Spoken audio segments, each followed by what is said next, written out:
Welcome to the Real Estate Syndication Show. Whether you are a seasoned investor or building a new real estate business, this is the show for you. Whitney Sewell talks to top experts in the business.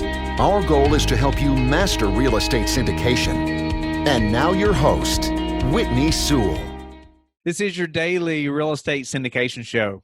I'm your host, Whitney Sewell. Today our guest is Anthony Pinto. Thanks for being on the show, Anthony. Whitney, I'm happy to be here, and it's truly an honor. So thanks for having me. Yeah, it's great to have you on the show. It's incredible we can do this when you're halfway around the world. It blows my mind that all the stuff works and we can make that happen.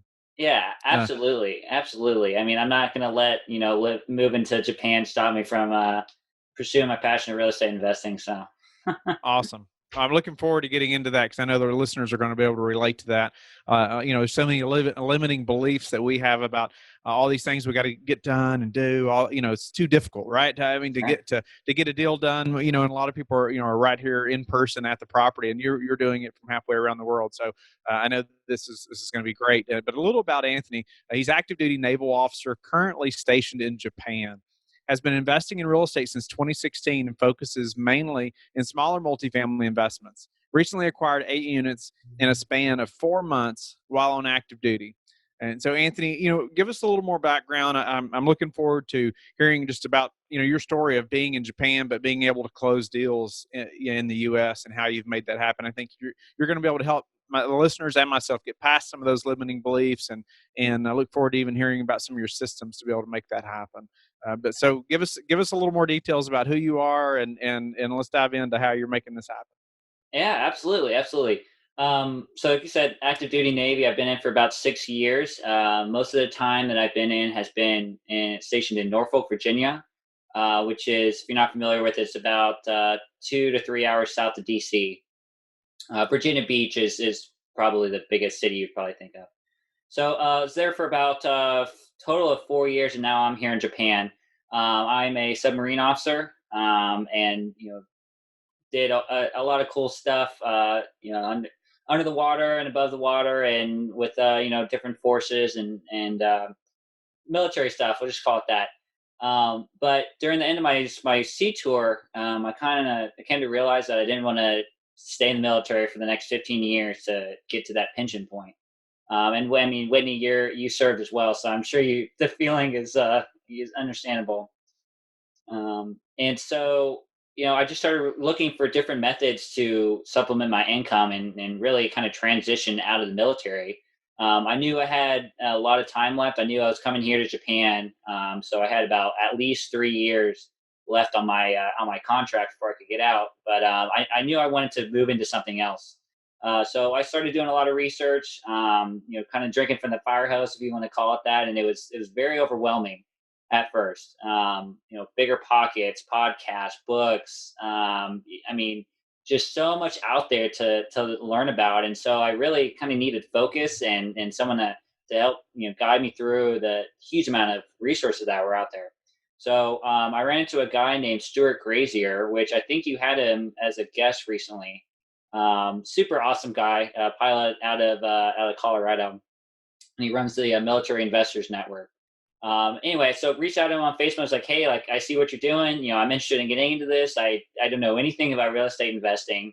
Where should I start? And so we really got started talking about different books to read. He set me on Rich Dad, Poor Dad, that whole cliche there. Got into reading Scott Trench's Set for Life. And I read both of those books when I was underwater for about 2 months on my last sea tour. And it just blows my mind that you can be under the water for 2 months at a time. Yeah. So I mean, it's not all fun and games. So you got to have something entertaining to take up your time. But so I started reading all these books, and it just clicked to me. It's like, what am I doing with my life? Like, why? I have all of these resources available to me, right? I had used my VA loan before in 2016 when I bought my first house to move to Norfolk. And I kind of vaguely knew I was going to rent it out eventually, but I didn't really consciously, factor that into purchasing the house.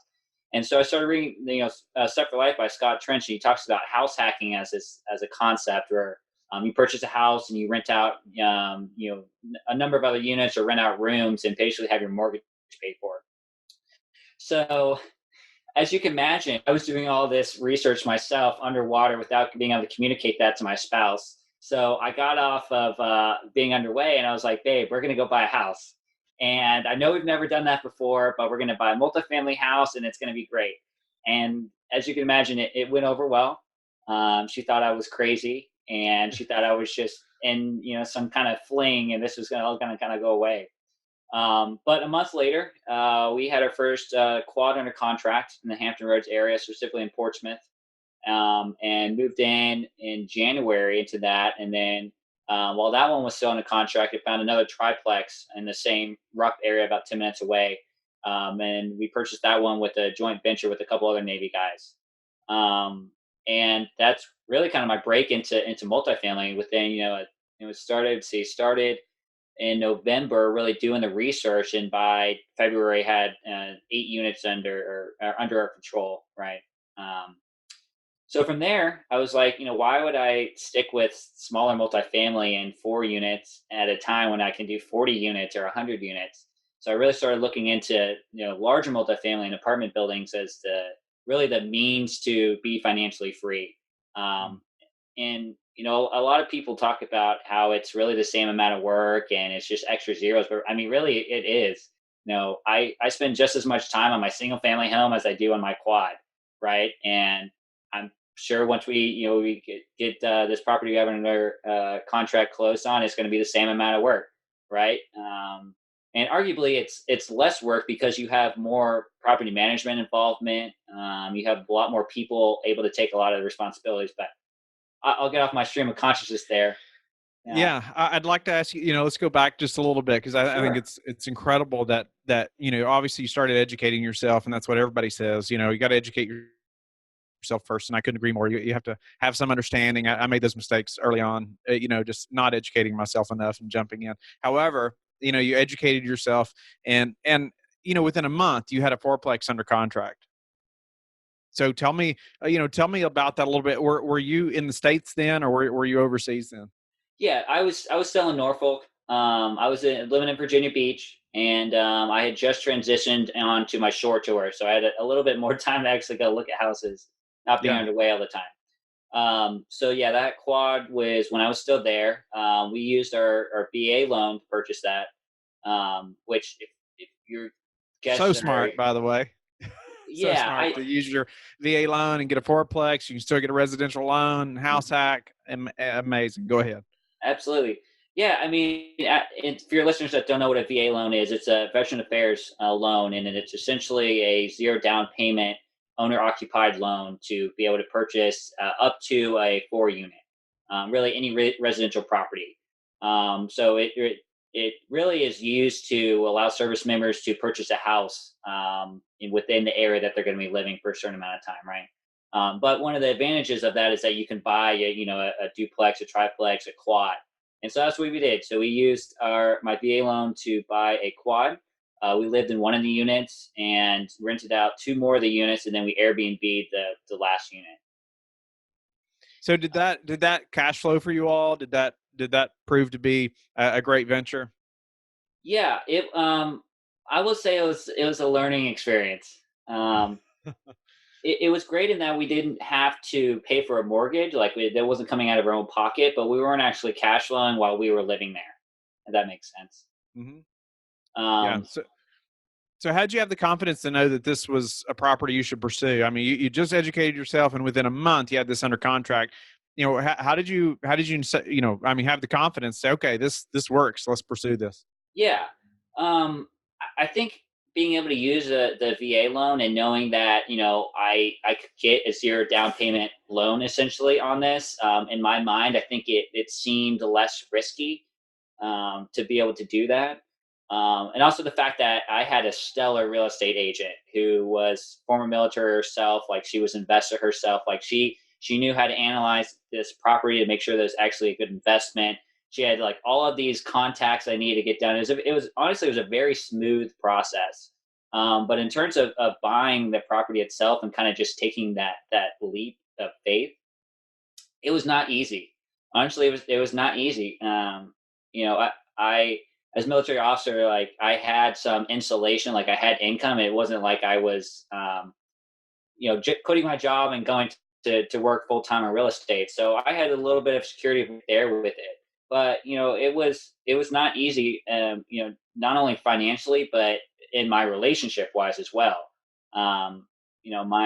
My spouse, she didn't read the same books I did. She didn't really kind of. I had like a 2 month head start on her for this whole process, right? And then within a month, it was just like, oh, bam, like we're now have a property under contract. Like, how are we going to pay for this? What if we can't pay for it? And it did put a strain on a relationship in that case. But in the end, we kind of came together and we talked about our finances, and now we're even stronger for it. Right. Mm. So, it was a learning experience financially and in real estate, but it was also a learning experience for our relationship. And especially, being somewhat newly married, only come up on our 3-year anniversary here in September. I think it really kind of shook out a lot of conversations that we needed to have. Right. So if you don't get anything else from this, it's, real estate can kind of lead to some more deeper understanding of you and your relationship with others. Right. I can relate to that as well. Yeah, my wife and I purchased a couple triplexes like within the first year of marriage, and my goodness, was it a learning experience, not just in business and in real estate, but just in our marriage, just like you're talking about. But while you had this under contract, you also put another a fiveplex under contract. Hmm. Is that right? Triplex. A Yeah. triplex. Okay, a triplex under contract, and you had some partners on that. How did you make that deal happen? Yeah, so had the quad under contract, and I worked at the shipyard about 3 minutes away from this quad, and I was trying to figure out different ways to look for these specific type of multifamily properties. I mean, you can have a real estate agent kind of just send you whatever. Same thing as you can have a broker send you deals, right? But I really wanted to be more active with it. So I started looking for different ways to directly look for these properties. So I set up Redfin alerts for multifamily properties, Realtor.com, Trulia, um, Zillow, like all of these different sites. I was like, hey, this is the criteria I'm looking for. This is the price range. If anything comes up, it sends me an email. So that's exactly what happened with the triplex. I was at work one day, I was leaving, and I had this pop up in my inbox, like, hey, this triplex is just on the market today. And I kind of mentally ran the numbers really quick in my head, and I was like, wow, this is like 1.5% on the 1% rule. And I was like, man, I really got to jump on this. So that afternoon, I contacted my real estate agent, like, hey, like, send me information on this. I want to know what your thoughts are. And by that next morning, she got me the information for it, we talked through it some, and then we put in an offer that afternoon, and within 3 hours, we had it under contract after that. So let's see. I think I found it on a Monday morning, and then by like Tuesday afternoon, we had it under contract.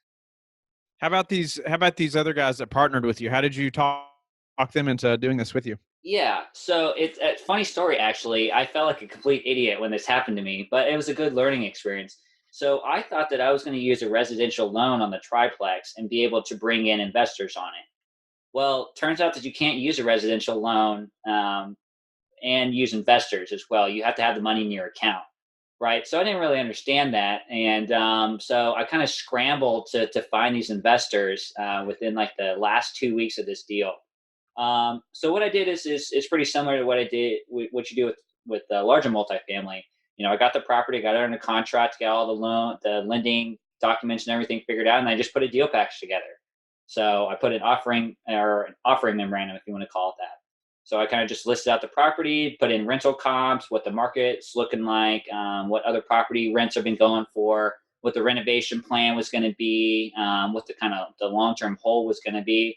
I just put this, 10-page deal package together, and I just, hit the street. I started going to, 5, 6 real estate meetups in the area. Started reaching out to people on Bigger Pockets, Facebook, real estate groups.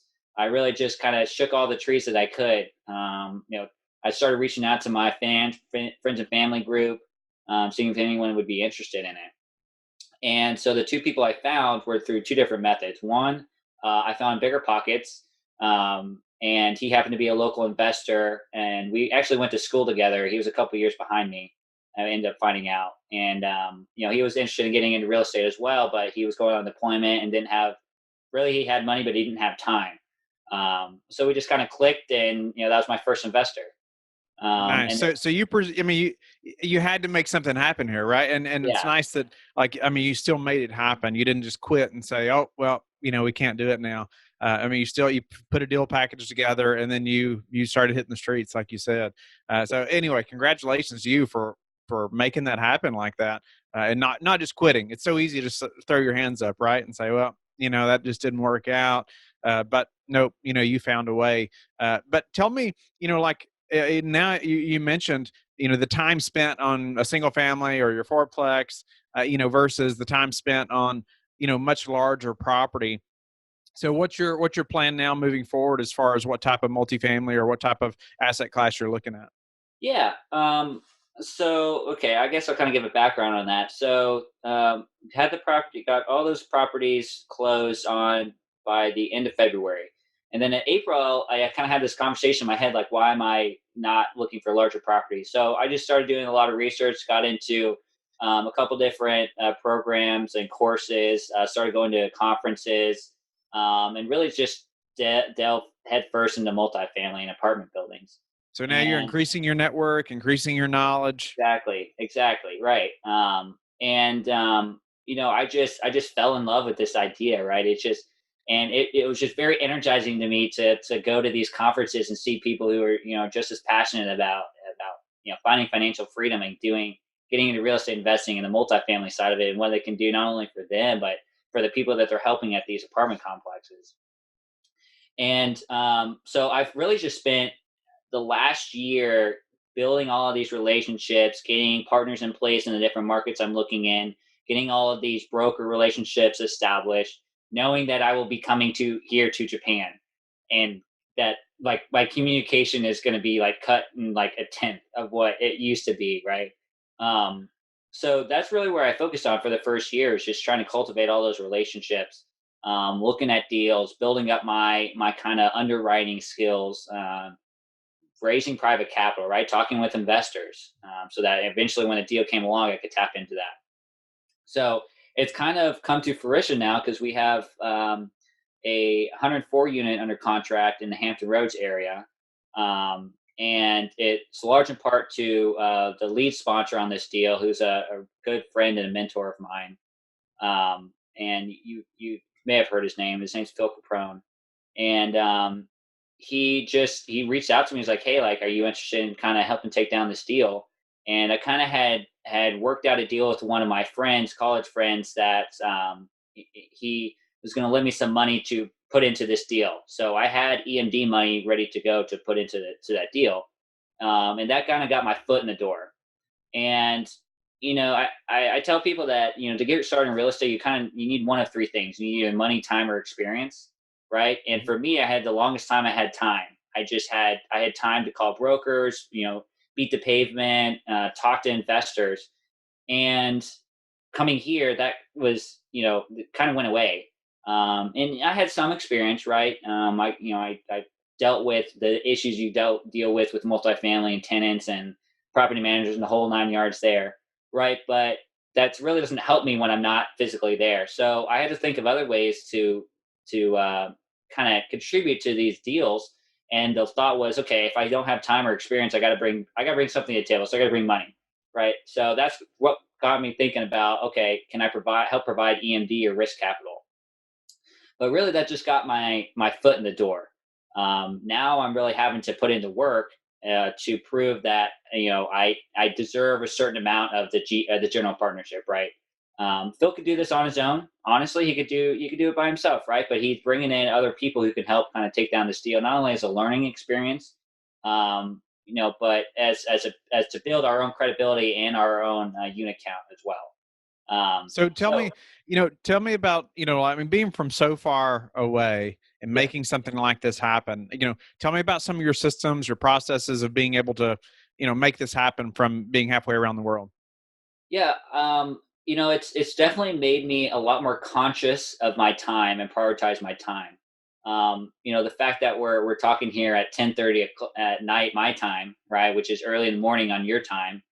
um, I really have to block out my time to be efficient, knowing that, okay, I need to talk to Phil, but Phil's not going to be awake for another 8 hours. Okay, so what can I plan the rest of my evening so that I can talk to him when he gets up in the morning? Okay, so how can I plan dinner? What time do I need to get done with dinner?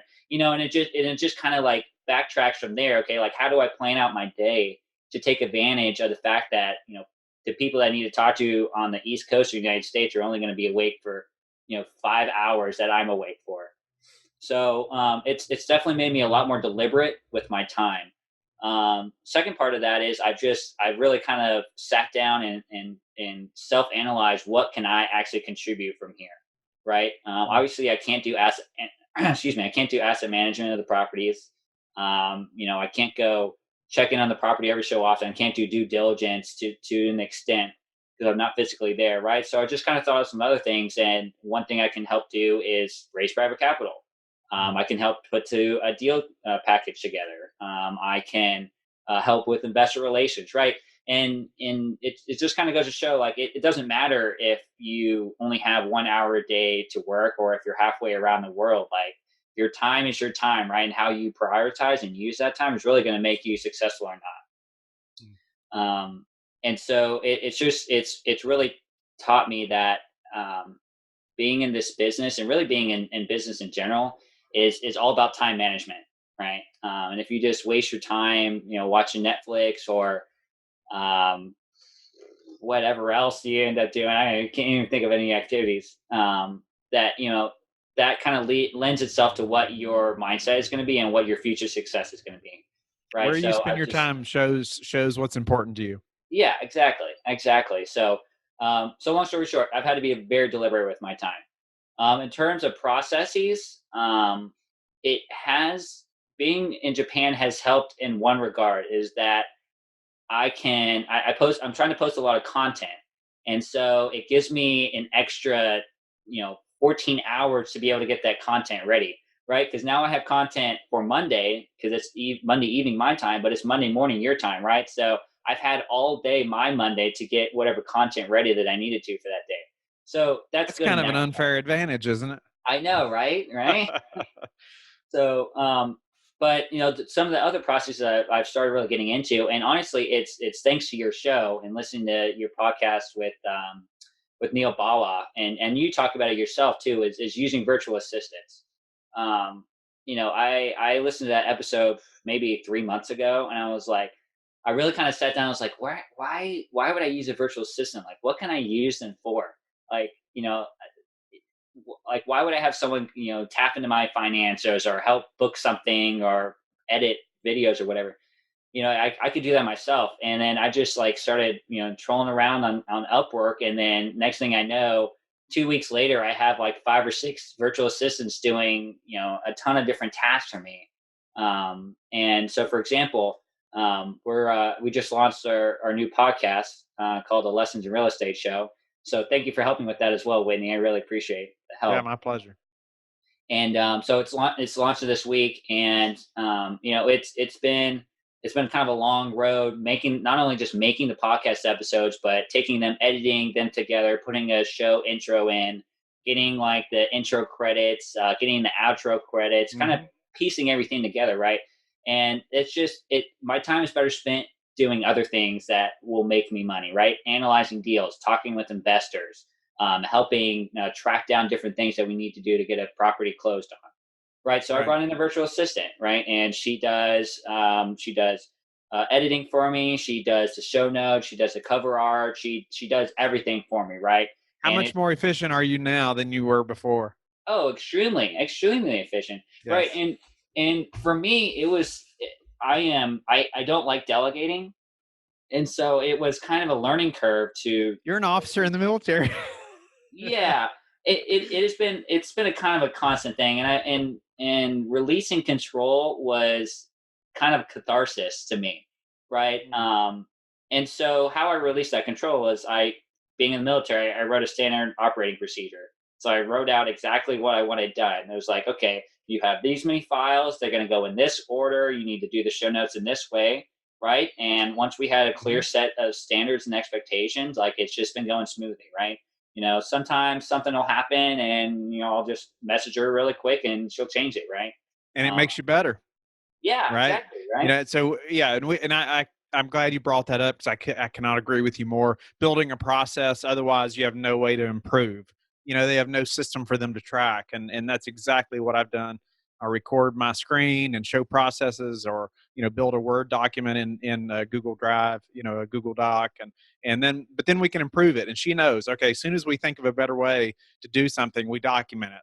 Take that out, put this in, or so it just continually gets better. But also, when you have to hire somebody else, because it happens, right? This person doesn't work out, they don't have enough time for you, whatever, as you grow. But guess what? You already got that system there, so it's so much easier to bring on somebody else. But Anthony, a few more questions though before we run out of Yeah. time. And I wondered, your opinion now, as far as the listeners who maybe haven't done a deal yet. They're trying to get in the syndication business, they're trying to learn to raise capital, or they're growing their brand. However, they might still think, well, it'd be nice to do a fourplex, or something like that. Would you still recommend going that route and house hacking like that? Or would you say, no, let's move right into, a 100 unit complex or larger? So I would say it depends on the individual. I had the luxury of have time to go track down these properties, and the fact that I had the VA loan available to me. Um, I wasn't striving to get a deal done. I just happened to just do it. Um, and so it really kind of depends on what your end state is, right? Do you want to amass 2,000 units in a year? Do you want to just kind of get your feet wet and just kind of dabble this as a side hustle? Do you want to make it a full blown career? Right. I think a lot of those questions really need to be answered before you can kind of get specifics into it. Now, for Would me, you do it that way again? I would, and I'll tell you why. We learned a lot of lessons on that Mhm. quad, and especially on the triplex, that would have been much more costly and much more stressful if it had been a 30 unit or a 300 unit, right? Um, I mean, I could go. We're running out of time, but I could go on and on and on about all the Yeah, issues that yeah. we had with this property, right? But I'm And you're thankful that still it married. Awesome. exactly, right? I was still married. But I'm thankful that it happened with a smaller unit, and I was able to kind of get those lumps out of the way, so that now I bring that forward onto the properties that I'm looking at now. And it's actually saved my ass on a property in Kansas City that I was looking at. So for the triplex, I had a whole bunch of red flags going off when I was walking in. It's like, I just kind of pushed them to the side. I was like, they're not going to be that bad. The property is like practically brand new. Like, it's not going to be an issue. Well, most of the things that were going off in my head ended up going wrong. And so those same flags were going off in my head, like Spidey. I call it my Spidey sense. My Spidey sense was going off with this 34 unit I was looking at in Kansas City, and I was thinking to myself, like, if it's going off now, and I ignored that before, like, it's just going to be that much worse for a property that's 10 times as many units. And so, honestly, it saved me from a lot of financial heartache and really stress by having that Mm. experience, right? And like I said, it goes back to what I said. You got to have one of three things to get started: time, money, or experience, right? Right. And if you have the time, totally take advantage of that. Go look at properties, get educated, take action, right? And then that experience will come, right? And then that money will come, right? And then you'll have more, and it's just kind of a cycle that just kind of builds upon itself, right? But So how how are you prepared for this potential downturn that everybody's talking about? oh, that's a good question. Um, So I am partnering up with individuals that have a established track record within that particular market, right? Guys who who've gone through a market kind of cycle like this, right? The guys I've working with have been investing in the particular markets we're looking in for 10 plus years, right? They've lived there for the majority of their life. They've seen how prices kind of go up and down, how multifamily kind of shifts and people's mindset shift, right? So with that in mind, like I know that I can't be as active as I want to be in these deals, right? So I'll just partner up with people who can be, right? Partner up with people who have the experience, right? Kind of build a mastermind, if you will. So with that regard, right, I'm building up not only my investor base, but I'm also building up my own experience, right? Actually, it's interesting you mentioned that because I talked to a fellow investor the other day, and he asked me the exact same question, and he was like, a lot of people are talking about the market is just it's going to turn soon, and do you think it is good to just sit on the side with all this money, or do you think it's good to get in?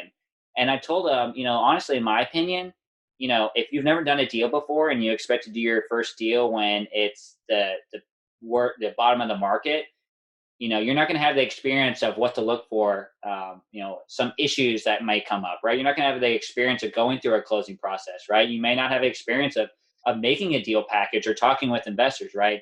So I think that experience is absolutely vital. Now, I'm not saying you should go buy a 100 unit, right now, but just think about the fact that, yeah, you're putting all this money on the side to buy something, but at the same time, it's like dating.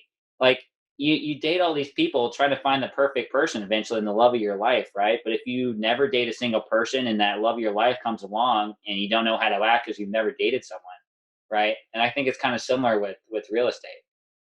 I hope that answers your question. Yeah. So what's a way that you've recently improved your business that we could apply to ours? Let's see. I got myself an office. That's for one. We've been transient the past, really 4 months, and I've never really had a space that's been mine to just kind of get away, and just work on work, right? And it's honestly, it's a mindset thing for me. Is when I walk through the doors and I slide the door shut, like it's all business, right? And then when I leave, like it's family time, right? Or it's going to work time or something like that. So honestly, for me, that may not seem like a lot, but it's really kind of made a difference in my mindset moving forward. What's the number one thing that's contributed to your success?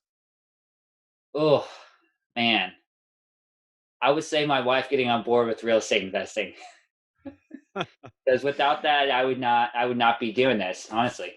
Yeah. Wow. Me either. I appreciate that answer. It's important. It's a team operation, no doubt about it, inside the home and out. And so, Anthony, tell us how you like to give back. So it's been a little difficult since we've been in kind of a flux these past few months, kind of moving to Japan. But there's a local animal shelter on the base here that we're looking to get set up volunteering for. That we have an orientation coming up within the next month that we're gonna to volunteer at. Both my wife and I. Animals are really a passion I've had for a while.